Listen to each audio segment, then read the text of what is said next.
Dan berkemungkinan saja guys, kemungkinan saja kalau tidak diganggu oleh IMF dan kalau tidak ditekan oleh Amerika Serikat, mungkin sekarang ini Indonesia sudah menjadi sebuah negara yang maju guys. Tahu? Assalamualaikum, apa kabar good people? Selamat datang, selamat bergabung. Saya BDT dari Borneo Sabah akan menemani teman-teman semua dalam episode reactions kali ini. Nah guys, hari ini kita akan buat sebuah reactions video daripada channel Pegawai Jalanan. Dan judul daripada video ini adalah Pesan Pak Harto yang menjadi kenyataan, Presiden Terbaik Indonesia. Nah itu judul daripada video yang akan kita buat reactions hari ini good people. Link asli dari video ini akan saya letak di description box di bawah. Nanti kalian pertimbangkan untuk subscribe. Dan jangan lupa buat bergabung dengan saya guys. Ojo lali di subscribe channelku good people. Buat kalian yang baru di channel ini adalah sebuah channel reactions. Dan jangan lupa guys bergabung dan dukung channel kecil ini untuk berkembang. Saya sangat hargai sokongan dan dukungan yang kalian berikan buat channel kecil ini untuk berkembang. Nah guys, Presiden Terbaik Indonesia guys. Jadi pasti kalian semua yang menonton mempunyai pendapat yang berbeda-beda, mempunyai pendapat yang masing-masing gitu kan. Tapi di dalam video ini menyatakan bahwa Pak Harto adalah presiden yang terbaik pernah ada di Indonesia. Apakah kalian setuju guys? Jadi kalau kalian setuju, komen di ruang komen di bawah dan berikan pendapat kalian juga guys. Jadi tanpa membuang waktu, mari kita sama-sama nonton isi kandungan daripada video ini untuk lebih memahami dan mengetahui. Pastikan kalian nonton video ini sampai tamat agar tidak terjadi sebarang salah paham. Tanpa membuang waktu, let's go good people. 1, 2.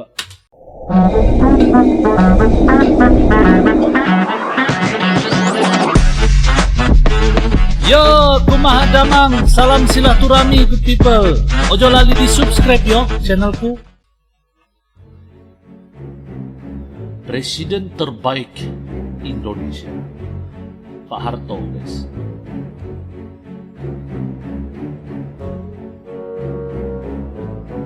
Jadi pasti akan mempunyai pendapat yang berbeda-beda. Sebelum lanjut nonton gitu. video ini, jika kalian suka dengan channel Pegawai Jalanan, silahkan kalian support guys, kami dengan cara bergabung subscribe dan dukung dan klik channel tanda ini. loncengnya. Silahkan gunakan headset Anda untuk mendapatkan kualitas suara yang jernih. Selamat menonton. Link asli guys nanti di ruang description box di bawah guys. Kalian nanti boleh simak, pertimbangkan. Dalam menghadapi globalisasi yang sekarang kita akan melakukan liberalisasi daripada perdagangan bebas untuk negara-negara berkembang tahun 2020, berarti 25 tahun lagi. Anak-anak yang nanti umur tahun 2020 berarti 25 tahun, berarti anak-anak remaja sekarang. Mungkin anak-anak pelajar sekarang. Anak-anak pelajar sekarang harus disiapkan benar-benar untuk mencintai tanah air, untuk mencintai produk dalam negeri. Kalau kemudian lantas di kelak kemudian hari ternyata dalam rangka mempersiapkan kompetisi bersaing dengan bangsa-bangsa lain kita masih kurang, kurang baik, kurang sempurna. Nah, untuk menghadapi banjirnya daripada barang-barang itu, maka hanya dengan mencintai tanah air, maka para remaja yang sekarang nanti akan hidup tahun 2020 akan menjadi benteng untuk mempertahankan daripada kelangsungan hidup negara dan bangsa. So, kalau daripada para pemuda nanti kesengsem kepada produk yang murah baik, tapi hasil di luar negeri hancur daripada bangsa. Ternyata produksi produknya tidak ada yang Pak Harto ini sudah 15 kalau tidak ada tahun yang membeli, yang lalu, pabriknya tutup. Lantas semua tidak bisa bekerja, tidak bisa makan. Lah itu. Inilah merupakan satu juga kekuatan yang harus kita siapkan. Jadi daripada semua pendidikan, lebih-lebih juga daripada perguruan tinggi harus mampu mempersiapkan. Bukan kita curang, tidak, tapi kita menyelamatkan negara. Kita sekarang harus meningkatkan daya saing kita yang tinggi, dan pasti kita dapat. Kita yakin. Tapi andai kata tidak, senjatanya adalah mulai sekarang adalah nasionalisme, mencintai kepada tanah air, mencintai pada produk dalam negeri harus mulai sekarang. Jangan-jangan mulai sekarang sudah lebih cinta kepada produk import, lah itu sudah melatih diri yang kurang baik gitu. Sekarang harus betul-betul apa yang kurang baik tadi itu merupakan produk dalam negeri harus kita beli, kita gunakan. Wow, nampaknya memang sudah ditanam di generasi Dari muda. awal Indonesia merdeka hingga saat ini, Indonesia telah memiliki 7 orang presiden. Mulai dari Presiden Soekarno sebagai presiden pertama dengan dijuluki Bapak Proklamator. Soeharto dengan julukan Bapak Pembangunan, B.J. Habibie dijuluki Bapak Teknologi, Abdurrahman Wahid atau Gus Dur dijuluki dengan Bapak Pluralisme, Megawati dijuluki Ibu Wong Cilik, sekaligus adalah Presiden wanita pertama Indonesia. Susilo Bambang Yudhoyono dijuluki Bapak Pertahanan, dan Joko Widodo ada yang menyebutnya dengan julukan Bapak Infrastruktur. Wow, guys. Dari presiden yang pernah menjabat di Indonesia dengan kelebihan masing-masing, presiden terbaik dari presiden-presiden hebat tersebut, versi pegawai jalanan adalah Presiden Soeharto sebagai Bapak Pembangunan. Soeharto. Kita boleh setuju ataupun berbeda pendapat dalam keyakinan tersebut, karena setiap orang pasti akan memiliki perbedaan pendapat dan sudut pandang. Janganlah dengan perbedaan pendapat tersebut membuat kita menjadi berseteru. Betul. Karena dengan perbedaan dapat membuat kita menjadi bersatu. Betul, betul. Berikut ini adalah alasan mengapa Soeharto menjadi presiden terbaik versi pegawai jalanan. Nah, ini yang kita mau tahu nih guys, kenapa? Sebelum naiknya Soeharto, Soekarno yang sempat berseteru dengan Malaysia memutuskan untuk keluar dari anggota PBB sejak tanggal 1 Januari tahun 1965. Akibatnya Indonesia pada masa ini menjadi terisolasi dari dunia internasional atau terkucil secara diplomatik. Presiden Soekarno menetapkan sebagai negara berdikari atau berdiri di bawah kaki sendiri. Berdikari menegaskan pendirian Indonesia untuk tidak bergabung pada negara lain. Namun berdikari terlalu berat untuk diwujudkan. Akibatnya harga bahan pangan naik dan nilai rupiah merosot. Biaya pemerintah untuk proyek politik mercusuar seperti Games of the New Emerging Forces atau GANEVO pada tahun 1963 dan Conference of the Emerging Forces atau CONEVO pada tahun 1965 membengkak. Besarnya defisit anggaran belanja pemerintah pada tahun 1961 sampai dengan 1965 meningkat dari 29,7% pada tahun 1961 menjadi 63,4% pada tahun 1965. Sejak tahun 1961, situasi moneter yang semakin parah ditandai dengan laju inflasi yang tinggi atau hiperinflasi. Pendapatan per kapita Indonesia turun secara signifikan antara tahun 1962 sampai dengan 1963. Pada tahun 1965, tingkat peredaran uang naik hingga 161%, sementara inflasi mencapai 592%. 500 lebih inflasi. Bantuan guys. asing berhenti karena Soekarno menolak bantuan dana dari International Monetary Fund atau IMF. Investasi juga merosot tajam dan Indonesia kehilangan media untuk memperjuangkan kepentingan di forum internasional. Ada bantuan guys, tapi Soeharto ditetapkan sebagai pejabat presiden pada tanggal 12 Maret tahun 1967 setelah pertanggungjawaban Presiden Soekarno atau Nawaksara ditolak MPRS. Kemudian Soeharto menjadi presiden sesuai hasil sidang umum MPRS pada tanggal 27 Maret tahun 1968. Selain sebagai presiden, ia juga merangkap jabatan sebagai Menteri Pertahanan atau Keamanan. Pada tanggal 1 Juni tahun 1968, mulai dikenal istilah Orde Baru. Susunan kabinet yang diumumkan pada tanggal 10 Juni tahun 1968 diberi nama Kabinet Pembangunan, Rencana Pembangunan 5 tahun. Kabinet Pembangunan merupakan kombinasi antara tenaga-tenaga ahli dari lingkungan universitas dan ABRI. Tugas pokok dari kabinet ini adalah melakukan stabilitas politik, pemilihan umum, pengembalian ketertiban dan keamanan, penyempurnaan dan pembersihan aparatur negara, dan stabilitas ekonomi.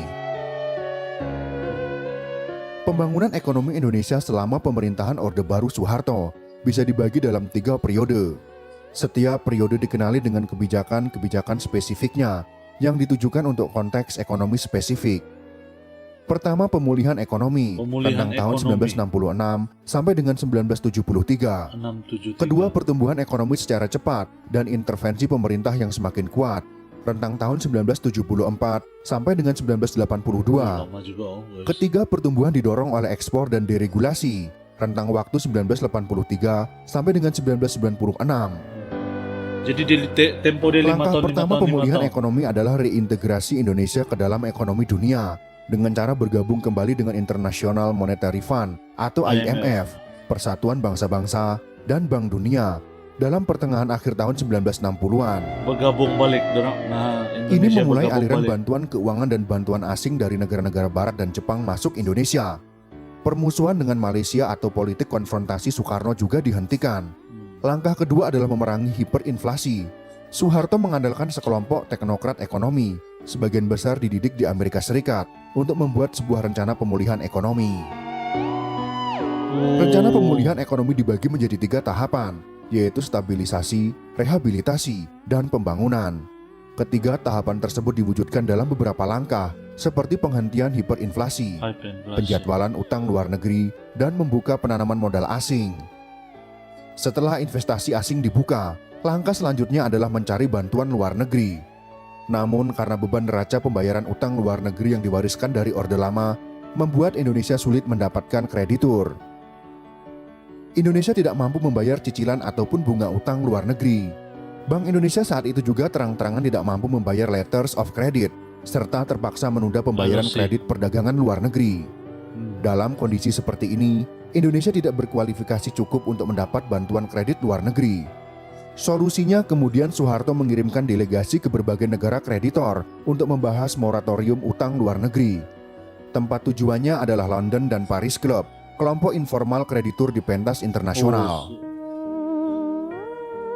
Perjuangan. Setelah berdiskusi panjang lebar, akhirnya mereka menyetujui adanya moratorium bagi Indonesia. Forum juga sepakat membentuk Intergovernmental Group on Indonesia atau IGGI. Tujuan pembentukannya adalah untuk memberikan pinjaman ke Indonesia.